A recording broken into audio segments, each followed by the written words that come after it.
Hello friends, आप सभी का हमारे यूट्यूब चैनल पे स्वागत है। आज के इस वीडियो में हम माध्यमिक शिक्षा बोर्ड कक्षा 10 की समाज विज्ञान का चैप्टर 2 पढ़ेंगे, जो कि 2019-20 के पाठ्यक्रम की बुक है, जो कि रीट भर्ती परीक्षा के लिए महत्वपूर्ण है। जी हाँ दोस्तों, रीट भर्ती परीक्षा का ये जो चैप्टर 2 का जो टॉपिक है वो इस वीडियो में हम पढ़ेंगे। चैप्टर 2 में जो महत्वपूर्ण टॉपिक है वो है दिल्ली सल्तनत, मुगलकालीन भारत और मुगलों के साथ राजस्थान का सहयोग और जो संघर्ष है उसके बारे में, और मराठों का इतिहास और विजयनगरी और सिख धर्म, ये सब चैप्टर 2 के अंदर है, जिसमें से हमने इसका एक पार्ट कंप्लीट कर लिया है, चैप्टर फर्स्ट, जिसमें दिल्ली सल्तनत और मुगलकालीन भारत, जिसका वीडियो का लिंक डिस्क्रिप्शन में दिया हुआ है। आज जो इस वीडियो में हम पढ़ेंगे वो सेकंड पार्ट का पढ़ेंगे। आज के इस टॉपिक में हम पढ़ेंगे कि सत्ता के साथ प्रतिरोध और सहयोग राजस्थान के संदर्भ में। जी हाँ दोस्तों, राजस्थान के संदर्भ में हम पढ़ने वाले हैं, जिसके अंदर हम राव सेका, हमीर चौहान, महाराणा प्रताप। जी हाँ दोस्तों, यहाँ पर आप देख सकते हो कि राव सेखा, हमीर चौहान, महाराणा प्रताप, चंद्रसेन, बीकानेर का राय सिंह और सवाई जय सिंह और अमर सिंह। यानी कि दोस्तों इसमें हम मेवाड़ रियासत, मारवाड़ रियासत, बीकानेर रियासत, जयपुर रियासत, कोटा, ये सब कुछ कंप्लीट इसमें हम आज पढ़ने वाले हैं। इसका पार्ट फर्स्ट का जो वीडियो है उसका लिंक डिस्क्रिप्शन में है। अगर आप पार्ट फर्स्ट देखना चाहते हो तो डिस्क्रिप्शन में लिंक दिया हुआ है, उस पर क्लिक करके पार्ट फर्स्ट देख सकते हो। अब आगे बढ़ते हैं, वीडियो इसका सेकंड पार्ट के बारे में बात करते हैं। तो चलो दोस्तों स्टार्ट करते हैं। इसके अंदर सबसे पहले पढ़ते हैं राव सेखा। तो यहाँ से आप देख सकते हो राव सेखा का जन्म 24 सितंबर 1443 ईस्वी को हुआ। जी हाँ दोस्तों, राव सेखा का जो जन्म है 24 सितंबर 1443 ईस्वी को हुआ। उसके बाद में उनके पिता का जो नाम था वो मोक्कल तथा माता का नाम निर्वाण था। जी हाँ दोस्तों, पिता का नाम क्या था? मोक्कल, और माता का नाम निर्वाण था। राव मोक्कल आमेर यानी जयपुर राज्य के अंतर्गत आने वाले नान के शासक थे। उसके बाद में 1445 ईस्वी में 12 वर्ष की उम्र में शेखा ने अपने पिता का उत्तराधित्व संभाला। आमेर यानी जयपुर के शासक उदयकरण ने शेखा को महाराव की उपाधि दी थी। ठीक है दोस्तों, जो आमेर के शासक थे उस समय उदयकरण ने, उन्होंने राव शेखा को किसकी उपाधि दी? महाराव की उपाधि दी थी। 16 वर्ष की उम्र में मुल्तान, सेवार, नगरचल के सांकला राजपूत पर अचानक आक्रमण कर विजय प्राप्त करना शेखा का पहला सफल अभियान था। उसके बाद में 1473 ईस्वी से 1477 ईस्वी में राव शेखा ने पन्नी पठानों की सहायता से नौब सिंह जाटू से दादरी और अन्य जाटू राजपूतों से भिवानी, जी हाँ दोस्तों, अन्य राजपूतों से भिवानी पर विजय प्राप्त की। उसने इस्तर खान से और हैदा खान कायम खानी से हिसार को जीतकर अपने राज्य की सीमा का विस्तार किया। 1449 ईस्वी में आमेरसर को अपने राज्य की राजधानी बनाया। आमेरसर में शेखा ने भगवान जगदीश का मंदिर भी बनवाया और 1477 ईस्वी में शिकारगढ़ का किला बनवाया था। आमेरसर में शिकारगढ़ का किला बनवाया था। उसके बाद में आगे देखिए कि 1488 ईस्वी में रलावता नामक स्थान पर उनकी मृत्यु हुई। उसकी छतरी बनी हुई है, जहाँ पर महाराव शेखा ने अपने जीवन काल में 52 युद्ध लड़े थे। उसे जयपुर के कछवा वंश उपवर्ग शेखावत का संस्थापक माना जाता है। जी हाँ दोस्तों, उसे जयपुर के जो कछवा वंश के उपवर्ग शेखावत वंश का संस्थापक माना जाता है। दोस्तों ये जो रलावता नामक स्थान है, ये यहाँ जो सीकर ज़िले में जीण माता के पास में ही पड़ता है। आगे देखिए, उनकी पत्नी गंगा कुमारी ने आमेरसर किले के मुहाने पर कल्याण जी का मंदिर बनवाया। अभी थोड़ा और आगे अपन इसमें बढ़ते हैं। ये उसके बाद में जो महत्वपूर्ण आता है हमीरदेव।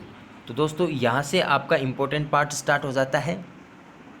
तो इसमें नेक्स्ट देखिए, हमीरदेव चौहान, तो इनका जो कार्यकाल था वो है 1282 ईस्वी से लेकर 1301 ईस्वी। तो ये जो 1301 जो सन है ये इम्पोर्टेंट है, आगे अपन देखेंगे इसमें। बांग भट्ट के साथ उनका पुत्र जेतर सिंह यानी जय सिम्हा रणथंभौर का शासक बना। जेतर सिंह ने अपने जीवन काल में ही अपने छोटे पुत्र हमीरदेव को अपना उत्तराधिकारी बना दिया था। तो ये जो हमीरदेव था ये जेतर सिंह का पुत्र था, ठीक है।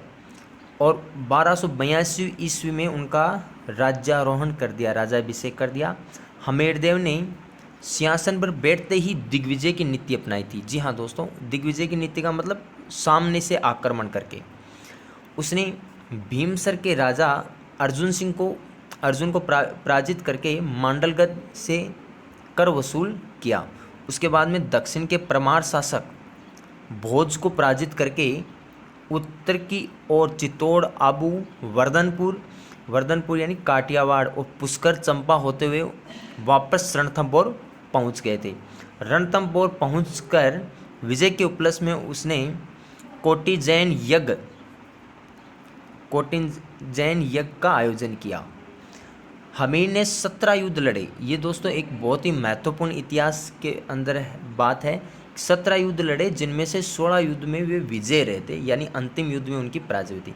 दिल्ली के जलालुद्दीन खिलजी ने हमीर देव की बढ़ती शक्ति को देखते हुए रणथंभौर की ओर रवाना किया था। उस समय जो दिल्ली के जो शासक थे हमीर देव के समय, वो कौन थे? जलालुद्दीन खिलजी।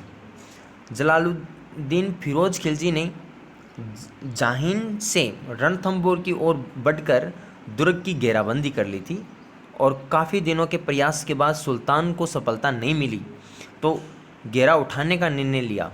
जलालुद्दीन खिलजी हमीरदेव की मजबूत मोर्चाबंदी को नष्ट करने में असफल रहा था उस समय।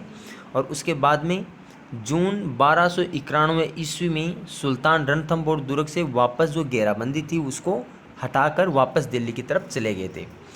1296 ईस्वी में जलालुद्दीन का भतीजा एवं दामाद अलाउद्दीन खिलजी उसकी हत्या कर दिल्ली का सुल्तान बन गया था।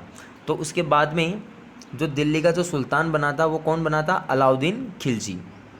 अलाउद्दीन खिलजी चौहानों की शक्ति को सहन नहीं कर सका और उसके बाद में रणथंभौर जीतने की योजना बनाई थी उसने।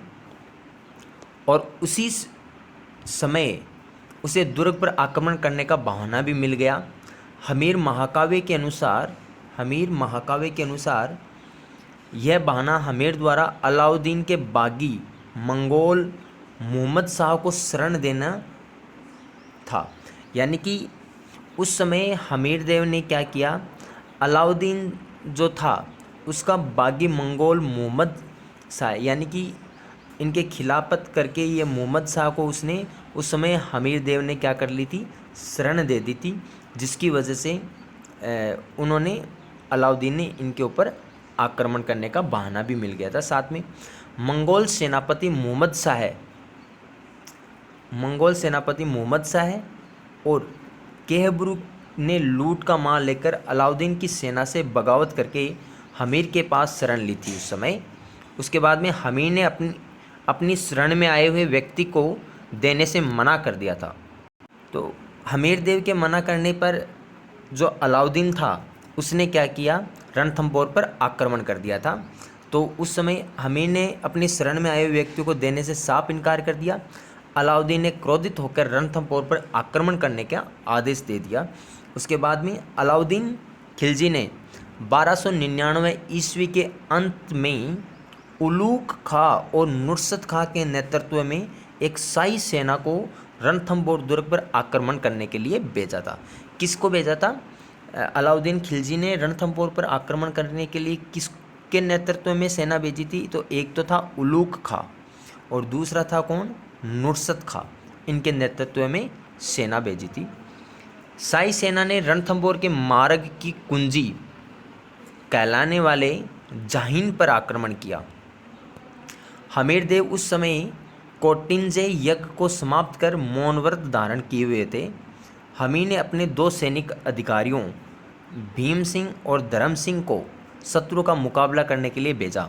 दोनों ने अलाउद्दीन की सेना को बुरी तरह पराजित किया और भीम सिंह और धर्म सिंह लूट का माल लेकर रणथंबोर वापस लौट आए थे उस समय। उसके बाद में भीम सिंह और धर्म सिंह रणथंबोर दुर्ग के निकट पहुँचे तो उन्हें सूचना मिली कि शत्रु की सेना पुनः आक्रमण करने के लिए आगे बढ़ रही है। भीम सिंह ने धर्म सिंह को रणथंबोर भेजकर स्वयं वापस शत्रुओं का मुकाबला करने के लिए रवाना हो गए थे उस समय।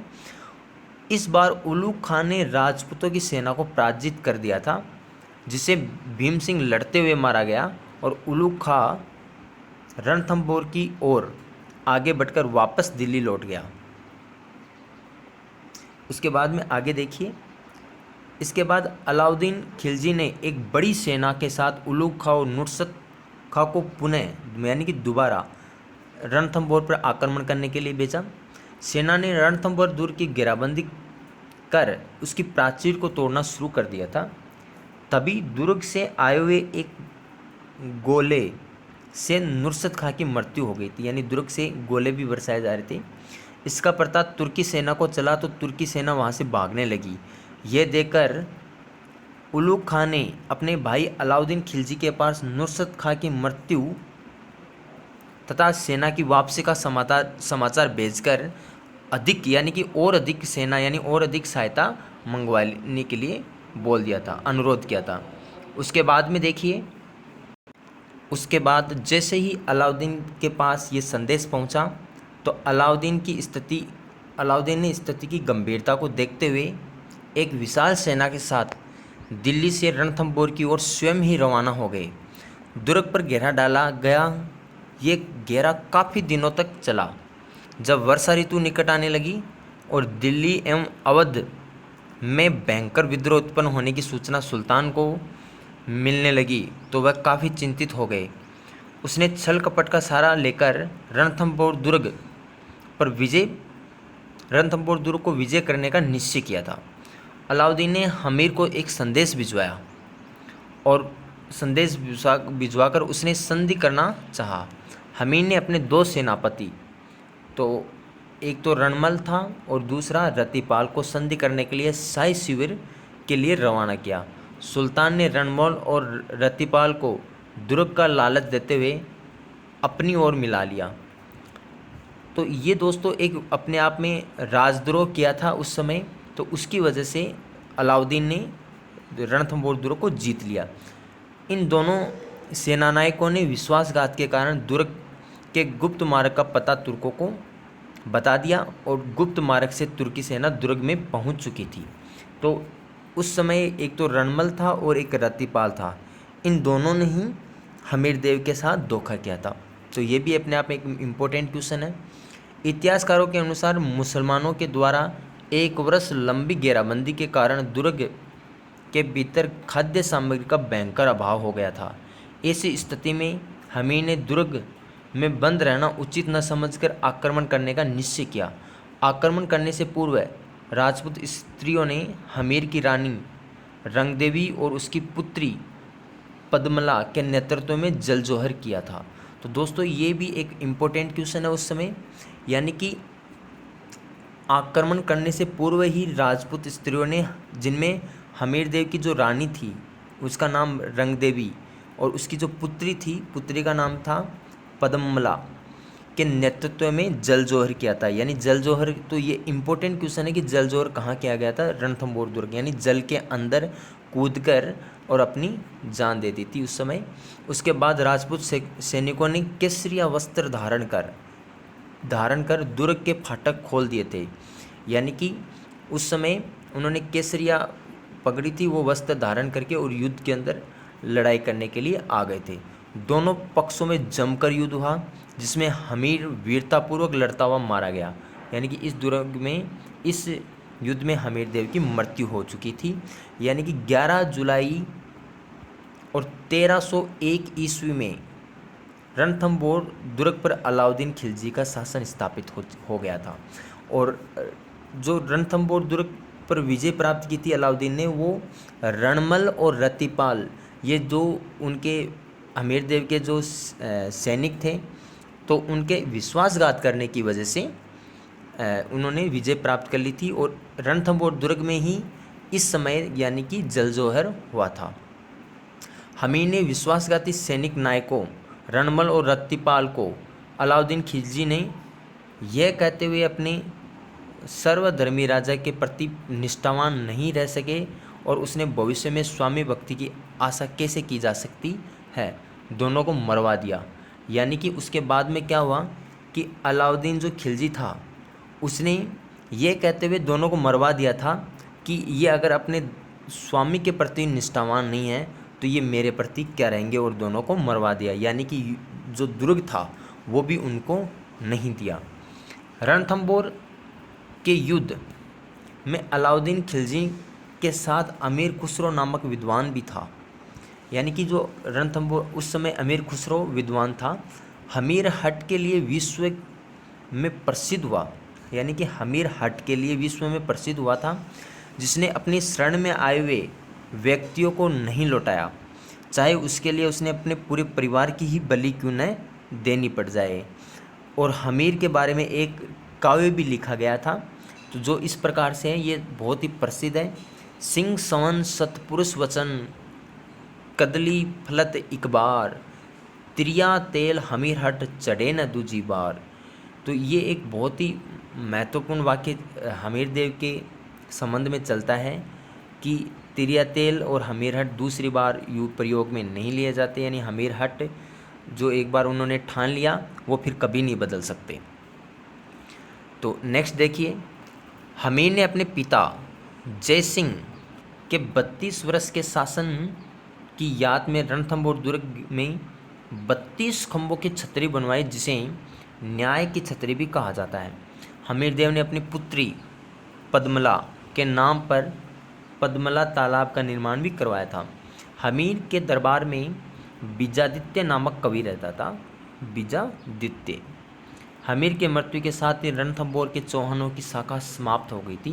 यानी रणथंभौर के जो चौहानों की शाखा थी वो पूरी तरीके से नष्ट हो चुकी थी। उसके बाद में अपन आगे बात करते हैं महाराणा प्रताप के बारे में।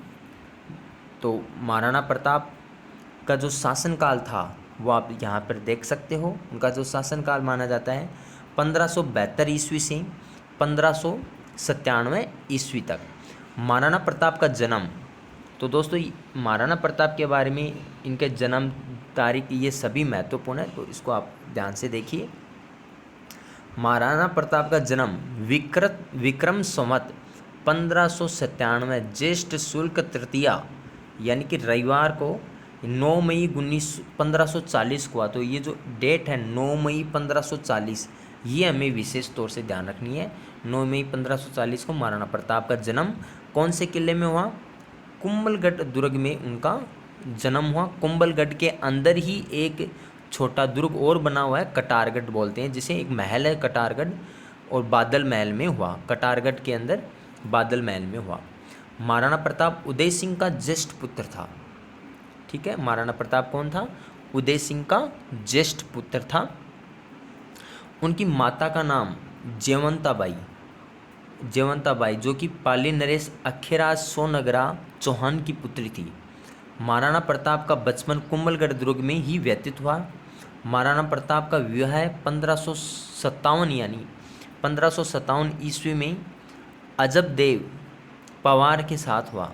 अजबदेव पवार के साथ हुआ, जिसने 16 मार्च 1559 ईस्वी में अमर सिंह का जन्म हुआ था। उसके बाद में आगे देखिए, महाराणा प्रताप 32 वर्ष की उम्र के थे तब उनके पिता उदय सिंह की होली के दिन 28 फरवरी 1572 को गोगुंदा के किले में मृत्यु हो गई थी। उदय सिंह का गोगुंदा में दाह संस्कार किया गया। यहाँ स्थित महादेव बावड़ी पर 28 फरवरी 1572 को मेवाड़ के सामंतों एवं प्रजा ने महाराणा प्रताप सिंह का महाराणा के रूप में राज तिलक किया गया था। उसी समय यानी कि 28 फरवरी, जी हाँ, तो 28 फरवरी 1572 को महाराणा प्रताप का राज तिलक हो गया था, ठीक है। और उसके बाद में महाराणा उदय सिंह द्वारा नामित उत्तराधिकारी जगमाल को मेवाड़ के वरिष्ठ सामंतों ने अपदस्थ कर दिया था। उसके बाद में 1570 ईस्वी में, यानी कि जो सबसे बड़ा पुत्र था वो जगमाल था और यही उत्तराधिकारी था, लेकिन जो सामंत जो थे वहाँ की और वहाँ की जो प्रजा थी, उन्होंने महाराणा प्रताप को महाराणा घोषित कर दिया था। तो उसके बाद में क्या हुआ कि 1570 ईस्वी में अकबर का नागौर में दरबार लगा था। तो अकबर का जो नागौर में दरबार लगा था वो कब लगा था? 1570 ईस्वी में, जिसने मेवाड़ के अलावा अधिकतर राजपूतों ने अकबर की अधीनता स्वीकार कर ली। अकबर ने प्रताप को अधीनता स्वीकार करने के लिए 4 दल भेजे, जो कि महत्वपूर्ण है, इसके बारे में भी आपको ध्यान में रखना है। जो 4 दल भेजे वो चारों ही इम्पोर्टेंट हैं, तो यहाँ पर इन चारों दलों के बारे में बता रखा है। पहला जो दल भेजा था वो पहले दल के अंदर जलाल खां को भेजा था और नवंबर 1572 को भेजा था। उसके बाद में तो ये चारों ही आपको हमें ध्यान रखने हैं इसके अंदर। और उसके बाद में दूसरे के अंदर उन्होंने जून 1573 को मानसिंह को भेजा था, जो आमेर का शासक था, प्रताप को समझाने के लिए। और उसके बाद में तीसरी बार अक्टूबर 1573 ईस्वी में आमेर के भगवान दास को भेजा था, ठीक है। और उसके बाद में चौथी बार जो भेजा था दिसंबर 1573 को टोडरमल को भेजा था। अब जो सबसे महत्वपूर्ण क्वेश्चन आता है वो एक यहाँ से आता है कि तीसरी बार किसको भेजा था। तो यहाँ भगवान दास की जगह भगवंत सिंह आ जाता है, तो वो गलत है। यहाँ भगवान दास, ये आपको ध्यान में रखना है। तो इसको आप अगर ऐसे याद नहीं रहता तो आप इस प्रकार से भी याद रख सकते हो। इन चारों के जो नाम हैं वो इस प्रकार से आप कंटिन्यूसली याद रख सकते हो। जमबाठा, जी हाँ, ये आप शॉर्ट ट्रिक यूज कर सकते हो। जमबाठा, जय का मतलब जलाल खां कोरची, और उसके बाद में जय मैं का मतलब मान सिंह, और फिर भा तो इसमें भगवान दास, और उसके बाद में टा तो इसमें टोडरमल। तो ये 4 नाम आपको ध्यान में रखना है, जम बाठा। और ये कंटिन्यू कब गए थे? ये जो जलाल खां कोरची है ये तो 1572 में, यानी कि नवंबर में गए थे। और उसके बाद में ये सभी 73 में गए हुए हैं, तीनों ही 73 में गए हुए हैं। तो ये आपको ध्यान रखना है। और तीनों के 73 की जो सन है, जो महीना है, वो आपको ध्यान में रखना है।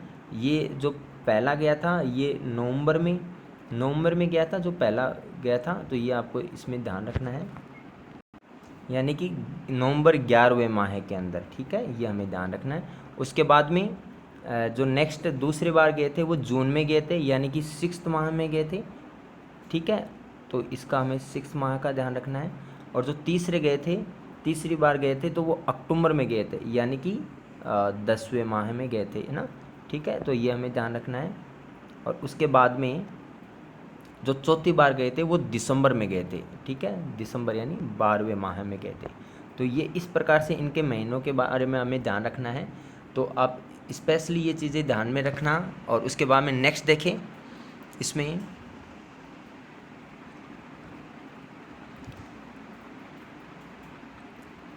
ये चारों शिष्टमंडल प्रताप को समझाने में असफल रहे थे। तो अकबर ने प्रताप को युद्ध में बंदी बनाने की योजना बनाई। युद्ध बनाने की योजना अजमेर में स्थित किले में बनाई गई थी कि अब अकबर ने भी सोच लिया कि ऐसे तो महाराणा प्रताप मानेंगे नहीं, तो हमें उनको युद्ध में बंदी बनाना चाहिए। बंदी बनाने की योजना अजमेर में स्थित किले में बनाई गई, जिसमें आज संग्रहालय स्थित है। अंग्रेज़ों के समय का शस्त्रागार होने के कारण इसे मैगजीन भी कहते हैं। अकबर ने मानसिंह को इस युद्ध का मुख्य सेनापति बनाया और मानसिंह का जो सहयोगी था वो आसफ खां को नियुक्त किया। मानसिंह ने अपने सहयोगी के रूप में आसफ खां को नियुक्त किया। और उसके बाद में तो ये जितने भी युद्ध थे अकबर की तरफ से भेजे गए थे, तो ये भी हमें ध्यान में रखने हैं इसमें। तो मानसिंह ने 3 अप्रैल 1576 ईस्वी को शाही सेना लेकर अजमेर के लिए रवाना हो गए थे और उसके बाद में उन्होंने मांडलगढ़ पर पड़ाव डाला था। तो 3 अप्रैल 1576 को उन्होंने पहली बार मान सिंह के नेतृत्व में और आसफ खां के सहयोग में सेना को भेजा था प्रताप पर आक्रमण करने के लिए। 2 माह तक वहीं पर रहा। उसके बाद वह आगे नाथद्वारा से लगे हुए खमनोर के मालेला नामक गांव के पास अपना पड़ाव डाला। उधर इस शाही सेना के आगमन की सूचना महाराणा प्रताप को मिल गई थी और उसके बाद में प्रताप ने गोगुंदा और खमनोर की पहाड़ियों के मध्य स्थित जो हल्दी घाटी का युद्ध है वो वहाँ पे लड़ा गया था। तो जो हल्दी घाटी है, तो ये भी आपको ध्यान रखना है, गोगुंदा और खमनोर की पहाड़ियों के मध्य स्थित हल्दी घाटी नामक तंग घाटी में अपना पड़ाव डाला। इस घाटी में एक बार में एक आदमी ही प्रवेश कर सकता था, इसलिए सैनिकों की कमी होते हुए भी महाराणा प्रताप के लिए मोर्चाबंदी में के लिए यह सर्वोच्च स्थान था, जहां प्रताप के पहाड़ों से परिचित सैनिक आसानी से छिपकर आक्रमण कर सकते थे। वहीं उनके सैनिक भटक कर मेवाड़ के सैनिकों से टकराए जाते और भूखे प्यासे मरकर अपना जीवन गंवा सकते थे। अंत में दोनों सेनाएं 18 जून 1576 को प्रातःकाल युद्ध बेरी के साथ आमने सामने हो गई थी। तो ये आपको ध्यान रखना है कि जो हल्दी घाटी का युद्ध हुआ था वो 18 जून 1576 को हुआ था। अब कई गाइड्स जो है उनमें 21 जून भी लिखा हुआ होता है, लेकिन हमें तो वही तारीख माननी है जो माध्यमिक शिक्षा बोर्ड की ऑथेंटिक बुक के अंदर 18 जून है, तो हमें 18 जून ही माना है। 18 जून 1576 को प्रातःकाल में युद्ध हुआ था। राजपूतों ने मुगलों पर पहला बार इतना आक्रमण किया कि मुगल सैनिक चारों ओर जान बचाकर भाग खड़े हुए थे। इस प्रथम चरण के युद्ध में हकीम का सूर्य का नेतृत्व सफल रहा, यानी कि यह आपको विशेष तौर से ध्यान रखना है।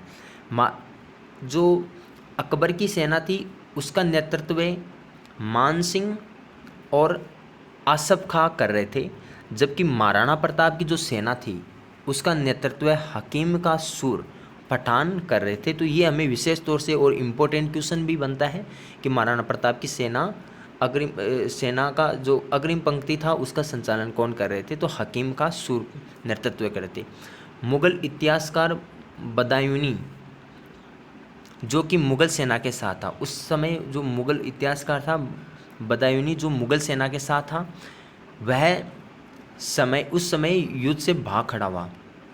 मुगलों की आरक्षित फौज के प्रभारी मिहत्तर खां ने यह झूठी अफवाह फैला दी कि बादशाह अकबर स्वयं शाही सेना लेकर वहाँ आ रहे हैं। उन्होंने जो यहाँ का उनका जो एक अन्य प्रभारी था जिसका नाम मिहत्तर खां था, तो उसने झूठी खबर फैला दी कि बादशाह अकबर स्वयं शाही सेना लेकर वहाँ आ रहे हैं। अकबर के सहयोग की बात सुनकर मुगल सेना की हिम्मत बंध गई और वो पुनः युद्ध के लिए तत्पर होकर आगे बढ़ी। राजपूत भी पहले मोर्चे में सफल होने के बाद बनास नदी के किनारे वाले मैदान में, जिसे रक्तताल कहते हैं, में आ जमे। इस युद्ध में महाराणा की ओर से पूना और रामप्रसाद हाथी, ये दोस्तों आपको ध्यान रखना है कि इस युद्ध में जो महाराणा प्रताप था तो उनके 2 हाथी थे, जिनमें से एक का नाम तो क्या था, पूना, और दूसरे का नाम क्या था, रामप्रसाद। ये दोनों हाथी महाराणा प्रताप की सेना में शामिल थे और मुगलों की ओर से गजमुक्ता और गजराज के मध्य युद्ध हुआ था। तो ये भी एक महत्वपूर्ण क्वेश्चन बन जाता है कि महाराणा प्रताप की सेना में जो हाथी थे उनके नाम क्या थे, तो ये आप नोट करके रखिए। रामप्रसाद हाथी के महावत, जो रामप्रसाद हाथी था उसका जो महावत था, उसके मारे जाने के कारण रामप्रसाद हाथी मुगलों के हाथ लग गया था। यानी कि जो रामप्रसाद हाथी है तो इसको मुगलों ने बंदी बना लिया था। रामप्रसाद हाथी अकबर के लिए बड़े महत्व का था, जिसका नाम अकबर ने पीर प्रसाद रख दिया था, रामप्रसाद हाथी का। आगे देखिए, महाराणा प्रताप की नज़र मुगल सेना के सेनापति मान सिंह पर पड़ी। उसके बाद में स्वामी भक्त घोड़े चेतक ने स्वामी का संकेत समझकर अपने कदम उस ओर बढ़ा दिए जिधर मुगल सेनापति मान सिंह मर्दाना नामक हाथी पर बैठा हुआ था। चेतक ने अपने पैर हाथी के सिर पर टिका दिए और मान सिंह ने अपने भाले का भरपूर प्रहार मान सिंह पर किया, परंतु मान सिंह ओहदे के पीछे जा छिपा और उसके पीछे बैठा अंगरक्षक मारा गया। और उसके बाद में क्या हुआ, ओहदे की छतरी का एक खंभा टूट गया और इसी समय हाथी की सूंड में बंधे हुए जहरीले खंजर से चेतक की टांग कट गई थी। तो ये जो चेतक था, उन्होंने हाथी के सर पे पैर लगाया तो उनके हाथी के सर के सूंड के ऊपर एक खंजर बंधा हुआ था, जिसकी वजह से चेतक का पैर कट गया। उसी समय मुगलों की शाही सेना ने प्रताप को चारों ओर से घेर लिया था। बड़ी सादड़ी का जालामन्ना सेना को चीरते हुए राणा के पास पहुंचा था। तो ये एक बहुत ही महत्वपूर्ण क्वेश्चन था कि जालामन्ना उस समय महाराणा प्रताप के पास पहुंचा और महाराणा प्रताप से निवेदन किया कि आप राज चिन्ह उतार कर मुझे दे दीजिए और आप इस समय युद्ध के मैदान से चले जाइए। यानी कि महाराणा प्रताप को युद्ध के मैदान से भेज दिया और जालामन्ना ने राज चिन्ह खुद धारण कर लिया था। तो ये एक बहुत ही महत्वपूर्ण क्वेश्चन है कि महाराणा प्रताप के युद्ध क्षेत्र से चले जाने पर किसने नेतृत्व या फिर राज चिन्ह संभाला था, तो वो जालामन्ना थे। अगर उस समय महाराणा प्रताप युद्ध क्षेत्र नहीं छोड़ते तो हो सकता था कि चारों तरफ से गिरने की वजह से महाराणा प्रताप पकड़े जाते। चेतक के घायल होने की स्थिति को देखकर राणा ने वैसा ही किया। राज चिन्ह के बदलते ही सैकड़ों तलवारें जालामन्ना की ओर टूट पड़ी। यानी कि जैसे जालामन्ना ने राज चिन्ह धारण किया तो सबको लगा कि यही महाराणा प्रताप है और बहुत सारी तलवारों ने उन पर वार किया। जालामन्ना इन प्रहारों का भरपूर सामना करते हुए वीरगति को प्राप्त हो गए। महाराणा प्रताप का स्वामी भक्त घोड़ा चेतक बलीचा गांव में स्थित एक छोटा नाला के पास जाकर पल्लौर सिधार किया। तो ये भी आपको ध्यान रखना है कि जो चेतक है उसकी जो छतरी है वो हाल ही में बलीचा गांव में स्थित है। बलीचा गांव में चेतक की छतरी है, यहाँ पर लिखा हुआ है कि बलीचा गांव में चेतक की छतरी है। महाराणा प्रताप जो कभी भी किसी परिस्थिति में नहीं रोए, परंतु चेतक मृत्यु पर उनकी आंखों में आंसू निकल पड़े और उसी समय ओ नीला घोड़ारा अस्वार शब्द राणा के मुंह से निकले थे। ओ नीला घोड़ारा अस्वार। प्रताप ने सिर उठाकर देखा तो सामने उसके भाई शक्ति सिंह को पाया। यानी कि उस समय उनके भाई शक्ति सिंह उनके सामने आ गए थे, जो पहले अकबर से जाके मिले। शक्ति सिंह ने अपनी करनी पर लज्जित होकर बड़े भाई के चरण पकड़ लिए। उन्होंने बड़े भाई के चरण पकड़ लिए और इसकी जानकारी हमें अमर काव्य वंशावली ग्रंथ और राज प्रशस्ति से मिलती है, जिसकी रचना संस्कृत भाषा में रणछोड़ भट्ट द्वारा की गई थी। कुछ इतिहासकारों ने इसे परिणाम विहीन अथवा अनिर्णित युद्ध की संज्ञा दी थी। जो हल्दीघाटी का युद्ध है ये परिणाम विहित और अनिर्णित युद्ध रहा था। परिणाम की समीक्षा करते हुए निम्नलिखित आधार विवेचनीय हैं। पहला क्या है, उद्देश्यगत। अकबर का उद्देश्य महाराणा प्रताप को जीवित पकड़कर मुगल दरबार में खड़ा करना अथवा मार देना था या फिर उसके संपूर्ण राज्य अपने साम्राज्य में मिला देना था, लेकिन अकबर इन उद्देश्यों में विफल रहा। मुगल सेना की विजय प्रमाणित नहीं होती क्योंकि अकबर की मान सिंह व आसफ खां के प्रति नाराजगी, जिसमें उसकी ड्यूटी बंद कर दी गई थी। मुगल सेना का मेवाड़ से भयग्रस्त होकर उस समय निकलना और मेवाड़ की सेना का पीछा न करना ऐसे परिदृश्य हैं जो हल्दीघाटी युद्ध का परिणाम प्रताप के पक्ष में लाकर खड़ा कर देते हैं। यानी कि इन सब तथ्यों के बारे में हम जानकारी प्राप्त करते हैं तो हल्दीघाटी के युद्ध में महाराणा प्रताप विजय रहे। फरवरी 1577 में स्वयं अकबर और अक्टूबर 1577 में से लेकर नवंबर 1579 ईस्वी तक शाहबाज खां, यानी कि ये भी आपको ध्यान रखना है कि अकबर ने भी स्वयं आक्रमण किया था फरवरी 1577 में। उसके बाद में अक्टूबर 1577 से लेके नवंबर 1579 ईस्वी तक शाहबाज खां ने 3 बार लगातार मेवाड़ पर अभियान किया था। तो ये भी क्वेश्चन एक बार एग्जाम में पूछा हुआ है कि शाहबाज खां ने मेवाड़ पर कितनी बार अभियान किया था आक्रमण करने के लिए अकबर की तरफ से, तो 3 बार। उसके बाद में ये एक दृश्य है जिसमें महाराणा प्रताप जहां मान सिंह बैठा था उसके ऊपर आक्रमण किया था। उसके बाद में नेक्स्ट देखिए, महाराणा प्रताप कोल्यारी गांव, यहाँ पर देखिए महाराणा प्रताप कोल्यारी गांव कमलनाथ पर्वत के निकट आवरगढ़ में अपनी अस्थायी राजधानी स्थापित की और एक विजेता का होना सिद्ध करना। 1580 में अकबर ने अब्दुल रहीम खान खाना को प्रताप के विरुद्ध युद्ध करने के लिए भेजा था।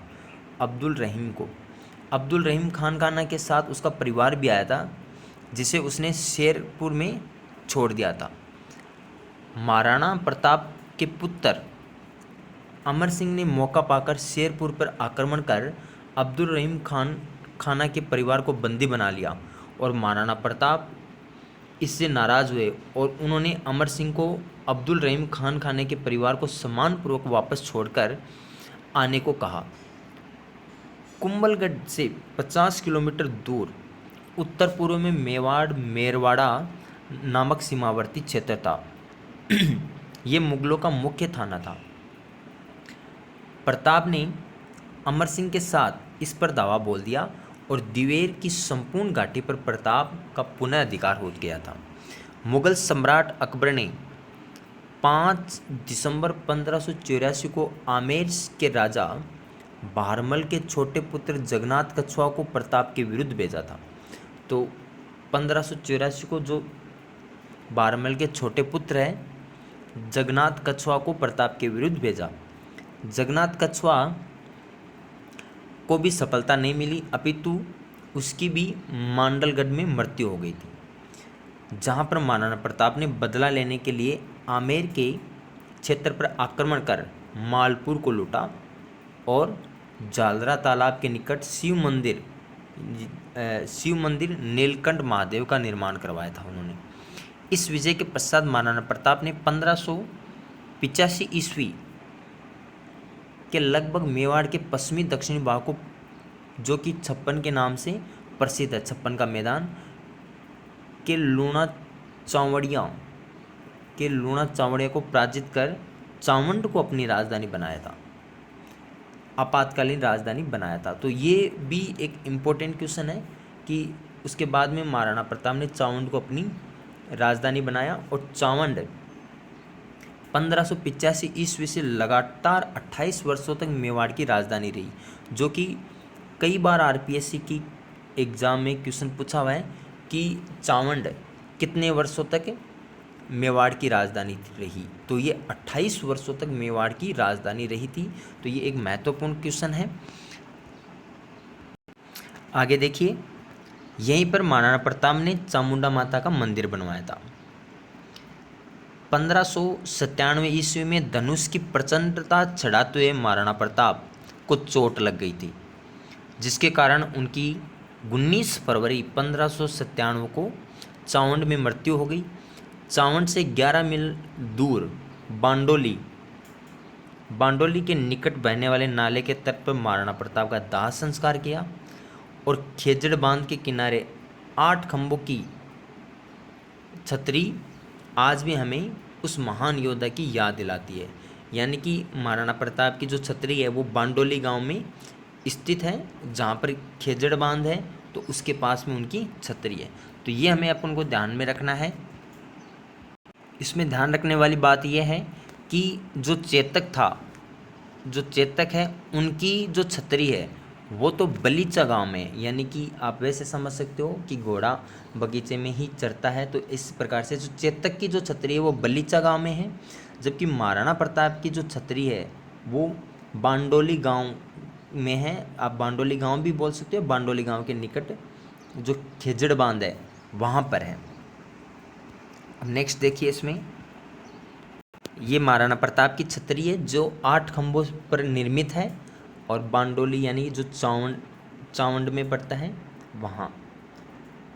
प्रताप की मृत्यु का समाचार अकबर के कानों तक पहुँचा, यानी कि उसके बाद में प्रताप की जो मृत्यु है उसका समाचार अकबर के कानों तक पहुँचा, तो उसे भी बड़ा दुख हुआ।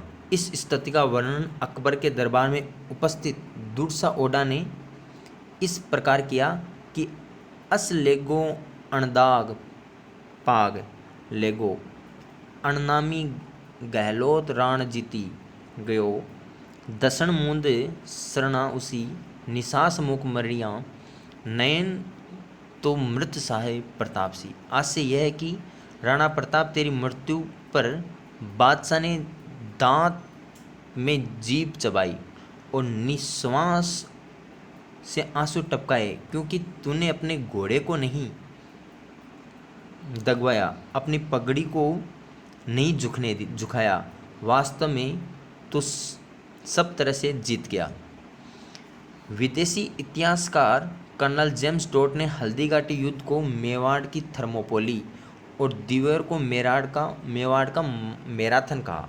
ये जो विदेशी इतिहासकार है कर्नल जेम्स डॉट, उन्होंने हल्दीघाटी को तो मेवाड़ की थर्मोपोली और दिवेर को मेवाड़ का मैराथन कहा। उनके बाद में आते हैं रावचंद्र सेन। रावचंद्र सेन का जो कार्यकाल है वो आप यहाँ पर देख सकते हैं कि 1572 ईस्वी से लेकर 1581 ईस्वी तक उनका रहा। रावचंद्र सेन का जन्म 16 जुलाई 1541 ईस्वी में हुआ। यह मालदेव झाला रानी का स्वरूप दे का पुत्र था, यानी कि ये मालदेव जो हैं उनकी झाला रानी स्वरूप दे, मालदेव झाला है जो उनकी रानी स्वरूप दे का पुत्र था। स्वरूप दे ने मालदेव से यह कहकर चंद्रसेन को मारवाड़ का युवराज बनवाया था कि मालदेव की मृत्यु हुई तब 31 दिसंबर 1562 ईस्वी चंद्रसेन भाइयों में से छोटा होते हुए भी मारवाड़ का शासक बना। इसी कारण रावचंद्र सेन ने जो चंद्रसेन हैं उनके दोनों भाई नाराज़ हो गए थे। बड़े भाई राम ने अकबर की शरण में जाकर शाही सहायता की प्रार्थना की। अकबर भी इसी समय की फिराक में था। अकबर ने शीघ्र ही हुसैन कुली खां के नेतृत्व में अपनी सेना को जोधपुर के लिए भेज दिया था। यानी कि जो रावचंद्र सेन थे, एक तो इन्होंने, एक महाराणा प्रताप, ये दो ऐसे थे कि जिन्होंने अकबर की अधीनता स्वीकार नहीं की थी। उसके बाद में मई 1564 ईस्वी में जोधपुर के किले पर अधिकार कर लिया। मारवाड़ के राजा चंद्रसेन ने जोधपुर से भागकर भादरा जोन में जाकर शरण ली थी। उस समय जो चंद्रसेन था वो कहाँ जाकर शरण ली थी? भादरा जोन में जाकर शरण ली थी। परंतु वहाँ पर भी अकबर ने के व्यवहार और उनके प्रतिदर्शी उदय सिंह को देखकर नागौर दरबार छोड़कर वहाँ से वापस चला गया। इसका पता अकबर को चला तो उसने बीकानेर के राय सिंह को जोधपुर का अधिकार नियुक्त कर दिया और चंद्रसेन को दबाने के लिए अकबर ने अपनी सेना भादरा जोन भेजी। अकबर ने क्या किया? अपनी सेना को कहाँ भेज दी? भादरा जोन भेज दी। भादरा जोन से चंद्रसेन अपने भतीजे कल्ला चंद्रसेन के भाई राम का पुत्र के पास साजोत पहुंचा। यहाँ पर भी उसका पीछा करते हुए मुगल सेना आ गई तो रावचंद्र सेन वहाँ से सिवान यानी बाड़मेर जा पहुँचे और सिवान से चंद्रसेन सारण के पहाड़ों यानी कि सारण के पहाड़ों से होते हुए पाली के संचियान नामक स्थान पर पहुँचा, जहाँ 11 फरवरी 1581 को उनका देहांत हो गया। वहीं पर चंद्रसेन की समाधि बनी हुई है। ठीक है, संचियान नामक स्थान पर रावचंद्र सेन को विस्मृत नायक या भूला बिरसा राजा नाम दिया गया। भूला बिरसा राजा रावचंद्र सेन को कहते हैं या विस्मृत नायक इसलिए कहते हैं क्योंकि ये लगातार इधर से उधर बचते हुए भागते रहे ना, इसकी वजह से उन्होंने ये कहते हैं कि इन्होंने जोधपुर को ये भूल गए। उसके बाद में आगे देखिए बीकानेर का राय सिंह। नेक्स्ट है बीकानेर का राय सिंह। राय सिंह कल्याणमल राठौड़ का पुत्र था।